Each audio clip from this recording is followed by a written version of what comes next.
let's see. So the main inspiration for Iron Lung as a concept was the Loch Ness monster.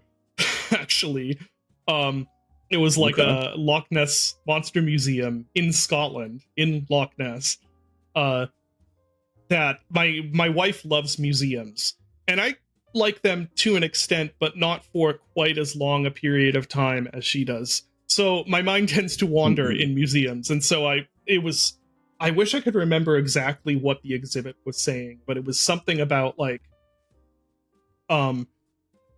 something that put this image in my head of like being down underwater in a submarine and just seeing these images, these like camera photos of a creature of some sort, but the photos almost look like like in my head they look like ultrasounds or something like that, where it's like you just get this hint of the blips. Shape and stuff. And I thought that was a really cool idea, so I put it in my giant list of cool ideas that I have, and it just sat there for a while, and then I got to a point where like I kept coming back to it and thinking about it and being like, there's something really cool there, like that could make a really cool little thing. And then I got to a point where I was like, I wanted to make a short a game that was sort of back to horror, or back to like not exactly narrative driven horror, but like not action driven horror, I guess. Yeah. One of those virtual installations. And I wanted to actually like finish and yeah, exactly. And so that was like the initial the initial idea. And then let's see, the sense of claustrophobia and like sense of impending doom and everything, to be perfectly honest, like I don't remember exactly what inspired that, but the fact that this was happening during like everything surrounding COVID has to have had some impact on the isolation. Like, certainly, because the idea of making it feel claustrophobic and horrifying, and you know, like that was there from the beginning of like making the. I don't remember exactly why I wanted to go in that direction, other than it just felt right to kind of make the situation itself be the enemy. Yeah. I really like the kind of minimalist horror kind of thing, but like Iron Lung, and there's like Buckshot Roulette, Inscription really to a degree. Mm-hmm. I think is another one. And there's a few others that aren't really names that are coming to my mind right now, but like they're just very minimalistic. Just very like it's more about the environment telling a story more so than telling you a story directly. And especially in a horror setting, I feel like that's like insanely interesting, and just I think the intrigue is more in you trying to piece together what it might be versus you, the developer, telling you, the person playing it, exactly what it means. Yeah, the fear of the unknown. And I think that's a lot more enticing of a game design, in my opinion, anyway, for a horror game, is you having to figure out what's going on with very little information. Yeah, that it gets back to like ultimately like the driving the driving informer for a lot of what I do is really just down to like what I want.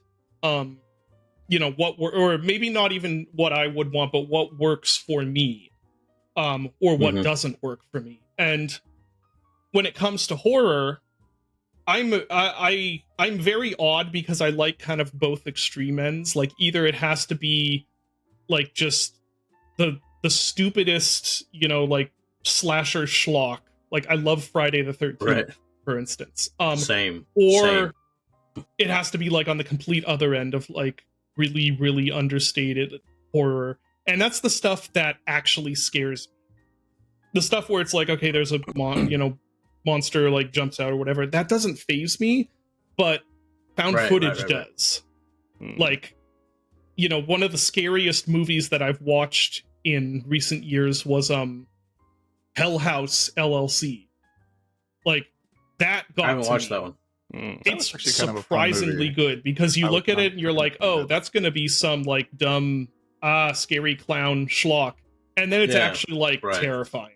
Like, it is really good at getting under your, but like, so that's the stuff that gets to me, is the stuff where it's like there's just an implication that something's off, or it's like something mundane that when combined with this other information, suddenly it's like, oh, you get that sinking feeling. And so so that's what I do in when I want to scare people. Then is I'm just like, well, what would scare me? I'm really a sucker for like just mystery in general. When it comes to anything, really, I like a good mystery and trying to, you know, put the pieces together, even if the pieces aren't even there. Like, I think it's one of the most compelling tools in storytelling. Actually, it's just more so the I guess it would be like the reader's imagination, or the person consuming the thing's imagination is powerful. And definitely that, and also just that I like, if you can figure out one really good unanswered question that, you know, the player or whoever is they're like, I need to know why this happened, how this happened, whatever. Like, that's a really compelling story. Like, that's a really compelling carrot on a stick for leading someone through a story. Sure.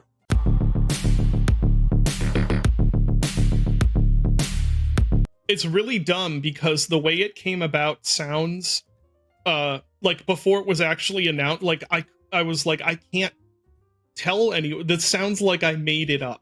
This is the lead, because it was literally just him DMing me on Twitter out of the blue and being like, hey, you want me to make an Iron Lung movie? Like, there was a little bit before that. He was like, hey, I like your games or whatever. It's like, okay, cool and stuff. And then after not that many messages, it's basically like, hey, want me to make an Iron Lung movie? And then I later learned that he had wanted to open with that, to just like DM me and be like, I want to make an Iron Lung movie, are you in? And Amy had been like, you can't just cold open with that, you just like you gotta. So it was literally just that. It was things. I mean, I don't want to tell his side of the story for him, because I don't know the entire story of like why Iron Lung and what, but it's like the timing of when he was starting to think about wanting to do a feature film and him playing Iron Lung just happened to coincide really well. It was like in his mind, then he and so it was just happenstance, really. Yeah, the right project at the right time. It was exactly, and honestly, there's a lot of things that have happened like this in my career. Maybe not a lot, but more than one or two, where it's just like stuff happens to line up in a way where I'm like, okay, this is how it has to go. Like, I can see like all of the pieces have lined up. You know, I don't like whether you're you know, whatever you believe as far as like religion or the supernatural or karma or whatever. It's like I see all of these things lining up, these discrete parts, and I know this is the direction I have to go in because I can see, you know, all of those parts building the path. And that was kind of how it was. It just happened to work out. And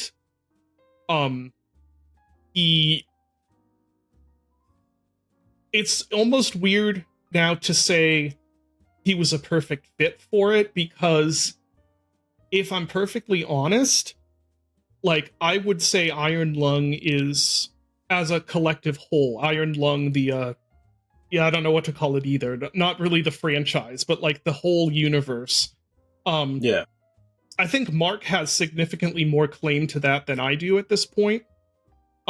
Because, you know, I worked hard on the game and I tried to make the best possible game I could, but that took me a few months, you know, and then I did post-release content afterward, but it's like, he has spent, you know, like, he's spent so long in this universe and helping to flesh out this universe and like bring it to life that it's like, it's definitely as much his as it is mine now, probably even a little more his. So it feels weird to be like, he was the perfect fit for the project, but that's also because, like, you know, in ways that'll hopefully become clear once the movie finally releases, which I think there's a light at the end of the tunnel approaching for that. Andrew had nothing but good things to say about him as well, talking about him being flown out, and Markiplier was apparently very cordial, very serious about what he was doing, and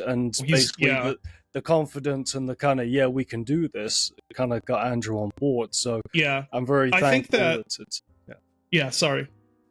I was just going to say I'm very thankful that someone did take that, because Iron Lung within our sphere is obviously a very popular game, and you know it's I've used the term in the past, but it seems odd saying it to your face. It's a Szymanski joint. Yeah, you know. So you can tell a Szymanski game when you look at it just from a screenshot. But to have it kind of transcend, you know, that kind of thing, and now make it onto a far bigger public, I'm happy that it's getting that kind of recognition. When I saw that trailer, it looks really good, actually. Yeah, it is very good, and I know, like, I am the least I am the least unbiased source you could hear from, but the movie is very good. I don't think people are ready for it in terms of it being like it's a proper, like, movie, you know what I mean? It's not just like, oh, here, let's make a fun little movie version of the game. It's like, this is a serious, proper horror film. Look at it. Like I said, the trailer looks impressive.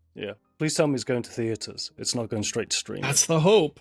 I mean, that's why it's not out yet, is because the plan has always been for it was filmed and edited and scored and everything as a theatrical release. Like, from the ground up, this was built as being a theatrical experience.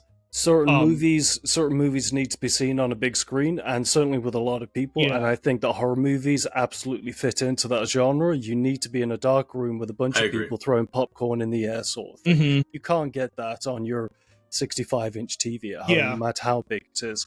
But I'll also say the sound for the movie is like, it's a huge difference. It was created and mixed for a theater, and it makes full use of that.